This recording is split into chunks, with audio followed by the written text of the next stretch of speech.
Hola a todos, espero que se encuentren muy bien. El día de hoy decidí crear un nuevo video para reforzar un poquito nuestra escritura del artículo, sobre todo lo que tiene que ver con la sección de la discusión. Por esta razón decidí probar ese nuevo programa que se llama ScreenFlow. Vamos a ver cómo nos va, es la primera vez que lo utilizo. Bueno, todo comenzó porque estaba leyendo este libro, se llama Academic Writing for Graduate Students. Lo escribió John Swells y Christine Fick.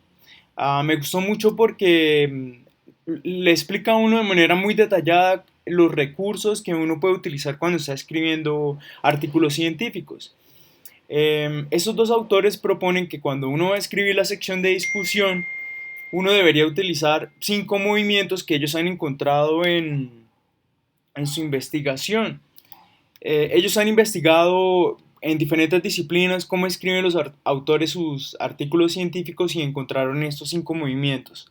Está en inglés, pero pues vamos a tratar de hacer una traducción. El primer movimiento que ellos encuentran, que es un movimiento que es opcional, ellos lo denominan información antecedente y ellos se refieren a los propósitos de la investigación, la teoría y la metodología. El segundo movimiento, que es obligatorio, ellos lo llaman resumir y reportar los hallazgos principales. El tercer movimiento, que es obligatorio también, ellos lo llaman comentar sobre los resultados principales y ellos proponen que eso se puede hacer a través de realizar afirmaciones, explicar los resultados, comparar el nuevo trabajo con estudios previos, ofrecer explicaciones alternativas. El movimiento 4 ellos lo llaman algo así como afirmar las limitaciones del estudio, que es opcional. Y el último movimiento, que es el 5 ellos lo denominan realizar recomendaciones para implementaciones futuras o para investigaciones futuras, que también es opcional. Entonces vamos a ver cada uno de ellos en detalle y vamos a mostrar en ejemplos con artículos ya publicados cómo se utiliza esas estrategias para reforzar la sección de discusión.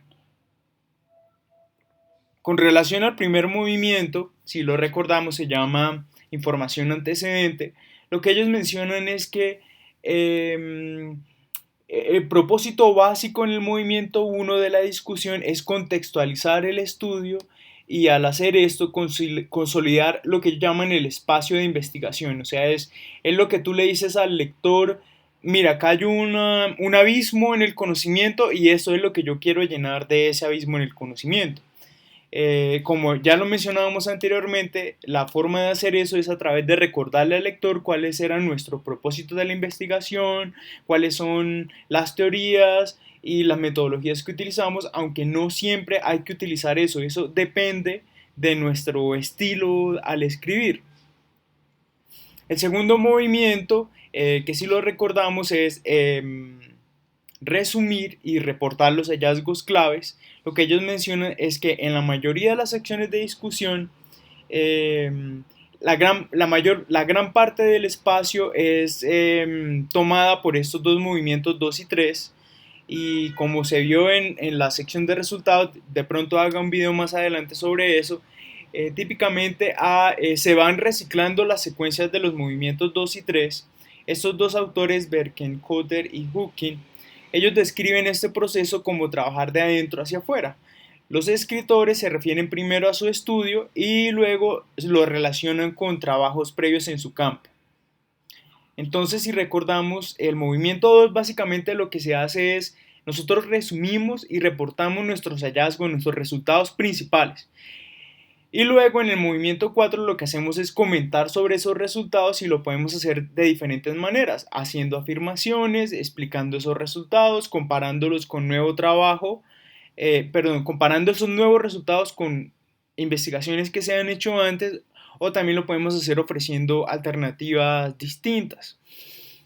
Sobre el movimiento 3 esta autora, Bas Turkmen, ella encontró que una de las principales diferencias entre los trabajos publicados y los trabajos que hacen los estudiantes en la investigación de la enseñanza del lenguaje fue que los trabajos publicados son ofrecen de manera más frecuente explicaciones alternativas.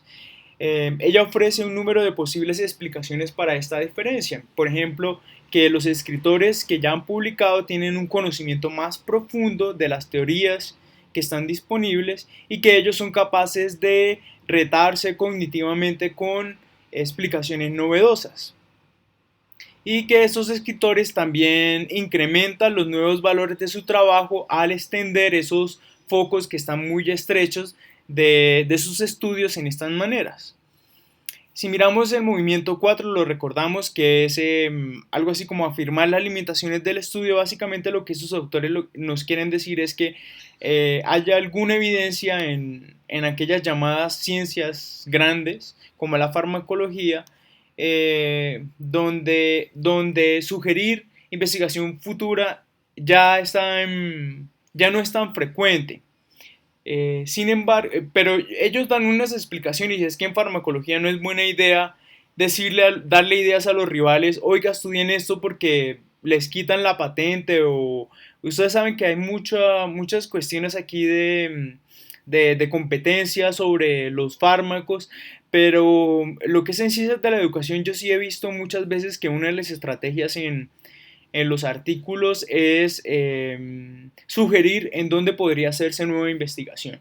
Y el último punto, si recordamos, que es hacer recomendaciones para investigación futura, eh, yo creo que aquí hay un error, es que el movimiento 4 está aquí como 5 y es que en este punto, ¿qué es lo que se hace? Lo que se hace es que para que tú puedas posicionarte como un autor dentro del debate académico es muy importante que tú resaltes cuáles son las fortalezas de tu estudio, pero que también resaltes de manera muy inteligente cuáles son sus debilidades. Ahorita les voy a mostrar unos ejemplos de cómo se puede lograr eso. Para eso miremos algunos ejemplos de algunos estudios. Entonces miremos este, por ejemplo. Creo que este me gusta. Bueno, ese es un estudio que se llama Nivel Cognitivo de las preguntas que formulan las educadoras de párvulos. Es un artículo que se publicó en la revista Educación y Educadores de la Universidad de La Sabana. Creo que hay un grupo de ustedes que tiene esta revista para presentar su artículo. Vamos a hacer algo, vamos a leer el resumen y luego miramos la discusión para ver cómo estos autores escriben su discusión y a ver si identificamos alguno de los movimientos en este ejercicio. Entonces ellos dicen, el objetivo principal de este estudio es identificar y clasificar en categorías y subcategorías el nivel cognitivo de las preguntas formuladas por las educadoras de párvulos durante la hora de cuento. Para ello se confeccionó una pauta basándose en la taxonomía de Bloom adoptada por Anderson y se observó a 63 educadoras de párvulos de segundo nivel de transición provenientes de 37 escuelas particulares subconvencionadas de 7 comunas de la región metropolitana de Santiago de Chile. Los resultados señalan que en promedio las educadoras formulan 33 preguntas durante la hora del cuento, pero que a pesar de que la mayoría son preguntas abiertas, demandan bajos niveles cognitivos. Entonces vamos a mirar las estrategias que ellas utilizan para escribir la sección de discusión. Curiosamente, a pesar de que esta es la sección de discusión, ellas lo llaman conclusiones, pero vamos a mirar por qué esto es la discusión. Este artículo me gustó muchísimo porque si ustedes se han dado cuenta cuando yo les hago la retroalimentación, hay muchas partes de sus párrafos donde yo les pregunto por qué, por qué, por qué. Vamos a hacer el ejercicio como lectores a criticar un artículo para que entiendan cómo es el proceso cuando yo los estoy evaluando en sus trabajos. Entonces dice, conclusiones, aunque ya explicamos que esta es la discusión. Aunque distintos autores de la literatura internacional han señalado la importancia de que los educadores realicen preguntas abiertas, cita a los autores, ya que ellas promueven mayores grados de reflexión y respuestas más complejas tanto cognitivas como lingüísticamente. Entonces la primera parte, ¿qué es lo que ellas hacen? Vamos a colocarla aquí de un color que puede ser azul. Dice, aunque distintos autores de la literatura internacional han señalado la importancia de que los educadores realicen preguntas abiertas, entonces esa es una afirmación y uno se puede preguntar, ¿por qué ellas están diciendo eso? Y aquí lo están contestando. ya que ellas promueven mayores grados de reflexión y respuestas más complejas tanto cognitivas como lingüísticamente. Lo que ellas están haciendo con esto es utilizando el movimiento 1, que es la información antecedente. Si miramos aquí el libro, ¿qué es lo que dice la información antecedente? Yo propongo cuál es nuestro propósito de investigación, la teoría o las metodologías. Básicamente lo que ellas están resaltando es, nos están colocando en contexto sobre por qué están haciendo este estudio, cuál es la importancia. Básicamente lo que ellas están diciendo es que el hecho de que los docentes se hagan preguntas abiertas es muy importante, porque al hacer preguntas abiertas aumentan el nivel cognitivo y lingüístico de los estudiantes cuando están reflexionando sobre estas respuestas. Continuemos. Los resultados de este estudio sugieren que para promover altos niveles de procesamiento cognitivo de los estudiantes, el realizar preguntas de este tipo no es suficiente. Entonces vamos a señalar este fragmento y vamos a colocarle otro color, porque este es otro recurso que ellas están utilizando. Miremos cuál de todos es. Básicamente lo que ellas están utilizando es el movimiento 2, están resumiendo y reportando los hallazgos principales. Volvámoslo a leer. Los resultados de este estudio sugieren que para promover altos niveles de procesamiento cognitivo en los estudiantes, el realizar preguntas de este tipo no es suficiente. Ellas, ¿qué fue lo que hicieron? De todo lo que están en sus resultados, lo resumieron y lo plantearon. Ahora, la pregunta que uno se hace como lector es, ¿por qué ellas están afirmando esto? Miremos si lo responde. Por el contrario, fue posible observar que a pesar de que la mayoría de las preguntas realizadas por las educadoras de segundo nivel de transición durante la hora del cuento son abiertas, el nivel cognitivo que éstas demandan es notablemente bajo. Vamos a señalarlo y a mirar qué estrategia están utilizando ahí. Volvamos a revisar los movimientos y vemos que lo que ellas están haciendo nuevamente es resumiendo y reportando los hallazgos principales.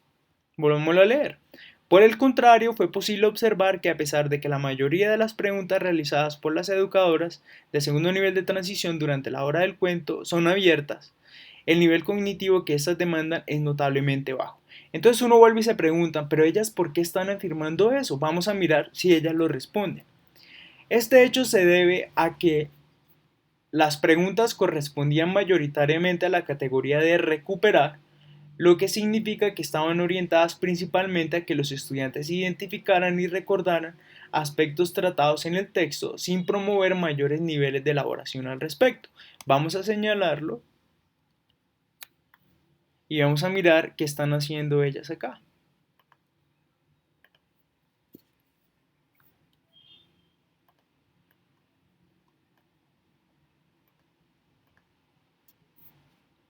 Miremos nuestros movimientos. Entonces, si ustedes observan, lo que ellas básicamente están haciendo es, ellas comentan sobre sus resultados. Veamos cuál de esas estrategias están utilizando. Volvámoslo a leer.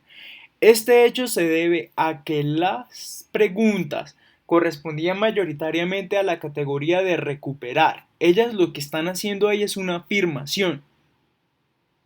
Y también están haciendo una explicación del resultado cuando afirman, por ejemplo, que eso corresponde a la categoría de recuperar. Yo me imagino, porque no lo he leído todo, que se están refiriendo a un objetivo de la taxonomía de Bloom, que es recuperar, que está dentro de los niveles cognitivos inferiores.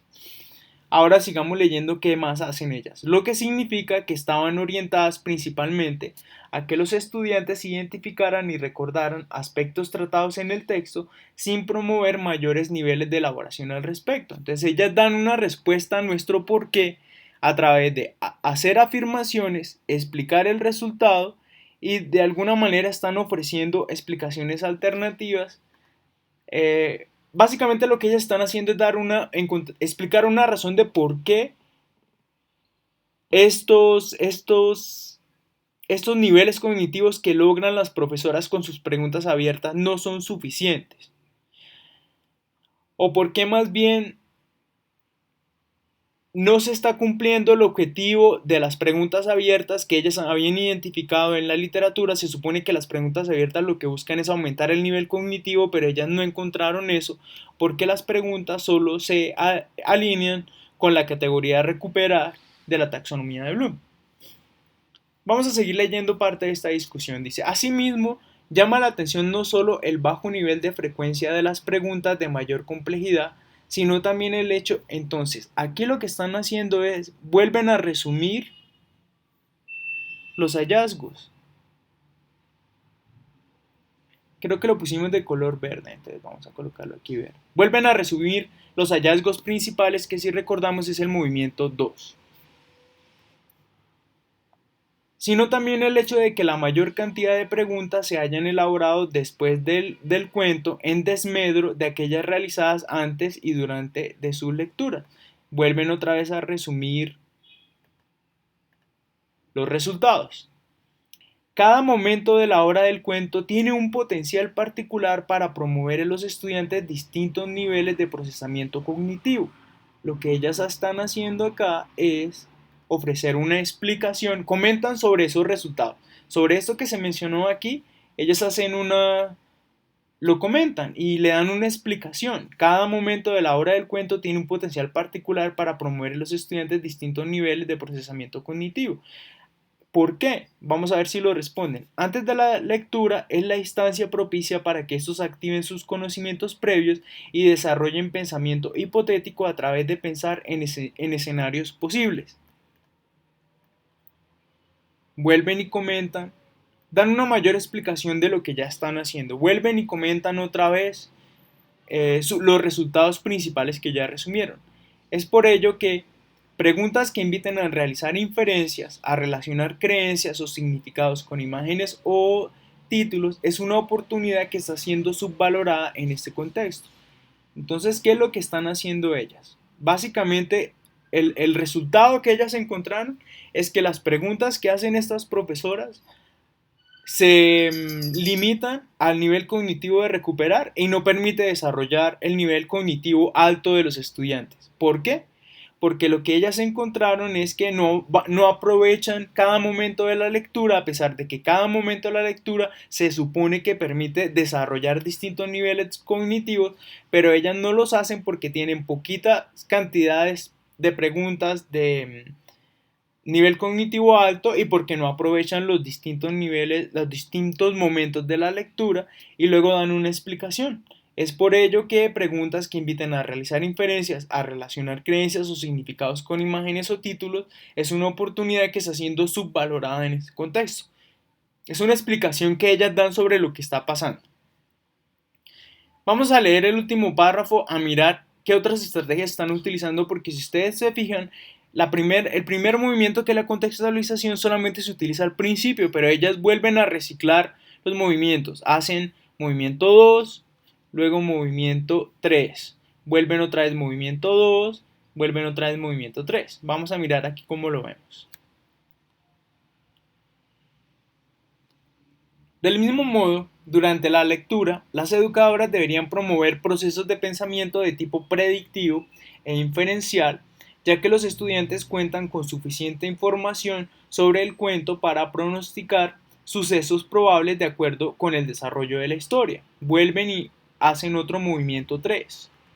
Hacen una afirmación dando una explicación alternativa.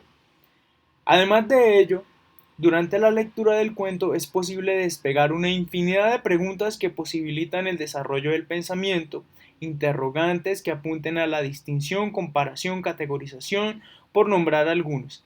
Están escasamente presentes en la intención implícita de las preguntas formuladas y son necesarias para robustecer el pensamiento.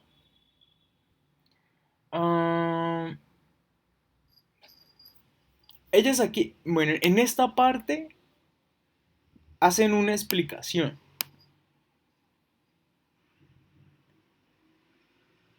Y en esta parte hacen el movimiento 2, o sea, lo hacen al revés. Esto muestra la complejidad al escribir. ¿Qué es lo que ellas hacen? Comentan otra vez sobre sus hallazgos, les dan una explicación y vuelven y mencionan cuáles son esos hallazgos principales. Porque si ustedes se fijan, aquí que están haciendo, están diciendo que en este contexto no hay interrogantes que apunten a la distinción, la comparación, la categorización, no los encuentran en las preguntas que formulan estas educadoras. Sigamos leyendo el texto. Finalmente, después del cuento, los estudiantes deberían ser invitados a realizar procesos de síntesis, metacognición y transferencia.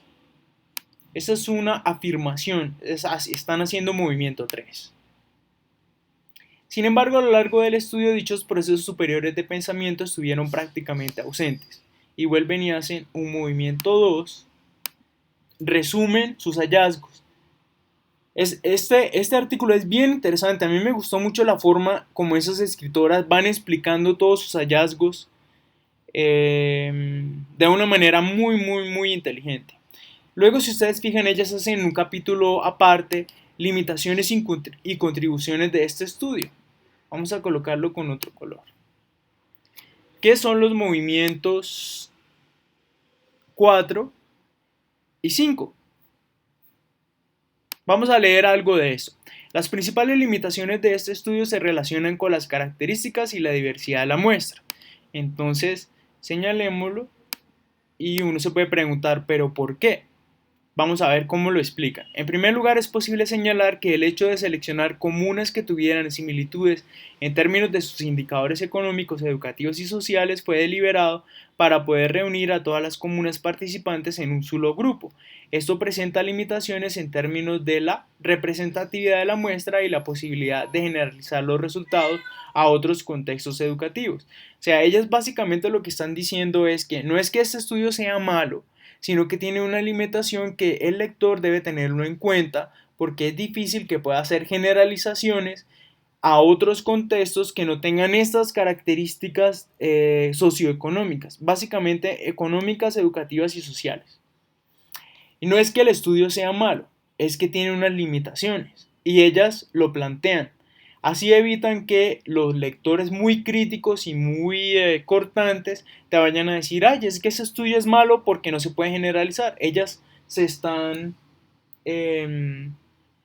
¿cómo se dice? Se están adelantando a ese tipo de cosas. Vamos a ver